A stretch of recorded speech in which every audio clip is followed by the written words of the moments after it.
আসসালামু আলাইকুম প্রিয় শিক্ষার্থীবৃন্দু। তো তোমরা যারা আমার এডুকেশন 24 চ্যানেলটি এখনো সাবস্ক্রাইব করো নাই তারা অবশ্যই সাবস্ক্রাইব করে পাশে থাকবে।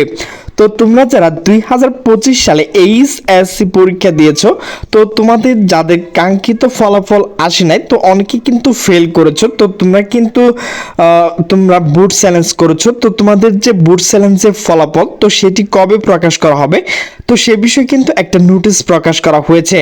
তো নোটিশটি মূলত প্রকাশ করা হয়েছে দ্য ডেইলি ক্যাম্পাস। তো নোটিশে বলা হয়েছে এইচএসসি খাতা চ্যালেঞ্জ ফল কবে জানাচ্ছে। তো নোটিশটি মূলত প্রকাশ করা হয়েছে 25শে অক্টোবর 2025 বিকাল 3:20 নোটিশে বলা হয়েছে এইচএসসি ও সমান পরীক্ষার ফল পুনঃ নিরীক্ষণ বা খাতার চ্যালেঞ্জ রেজাল্ট দিন নির্ধারণ করা হয়েছে। ঢাকা মাধ্যমিক ও উচ্চ মাধ্যমিক শিক্ষা বোর্ড আগামী 16 নভেম্বর খাতার চ্যালেঞ্জ রেজাল্ট প্রকাশ করা হবে। শনিবার 25শে অক্টোবর ঢাকা মাধ্যমিক ও উচ্চ মাধ্যমিক শিক্ষা বোর্ড কর্মকর্তারা গণমাধ্যম এই তথ্য নিশ্চিত করেছেন। শিক্ষা বোর্ডের পরীক্ষা নিয়ন্ত্রক অধ্যাপক এস.এম. কামাল হায়দার বলেন, এবছর ঢাকা বোর্ডের খাতার চ্যালেঞ্জ আবেদন করেছে ৬৭,১৫০ জন পরীক্ষার্থী। মোট আবেদন পড়েছে ১,৩৬,৫০৬টি বিষয়।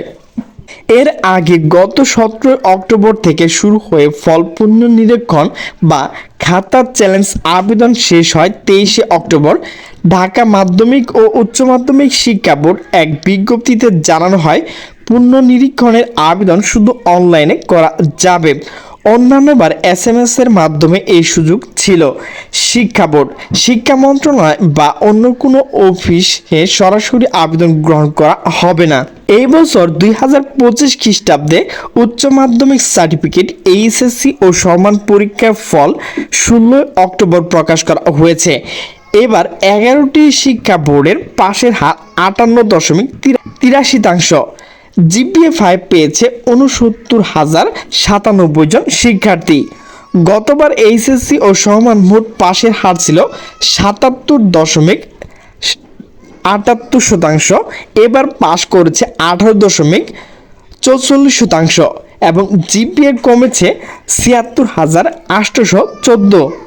প্রসঙ্গত, চলতি বছরে এইচএসসি ও সমান পরীক্ষা শুরু হয়েছিল 26শে জুন, যা শেষ হওয়ার কথা ছিল 13ই আগস্ট, কিন্তু কয়েকটি বিষয় পরীক্ষা স্থগিত করে ফের সূচি প্রকাশ করে পরীক্ষা নেওয়া হয়। তা শেষ হয় 19শে আগস্ট। এরপর 21 থেকে 31শে আগস্ট অনুষ্ঠিত হয় ব্যবহারিক পরীক্ষা। এবার 11টি শিক্ষা বোর্ডের অধীনে পরীক্ষা অংশ নিয়েছে 12,51,111 জন শিক্ষার্থী। এর মধ্যে 6,18,015 জন ছেলে ও 6,33,096 জন ছাত্রী। সারা দেশ 2,797টি কেন্দ্রে এই পরীক্ষা অনুষ্ঠিত হয়। প্রিয় শিক্ষার্থীবৃন্দ, তোমরা যারা এইচএসসি বুট চ্যালেঞ্জ করেছো, তো তোমাদের কিন্তু ফলাফল নভেম্বর 16 তারিখে প্রকাশ করা হবে। তো প্রিয় শিক্ষার্থীবৃন্দ, আমার ভিডিওটি যদি ভালো লাগে তাহলে অবশ্যই লাইক, কমেন্ট, শেয়ার করবে। তো সকলে সুস্থ থাকবে, ভালো থাকবে। আল্লাহ হাফেজ।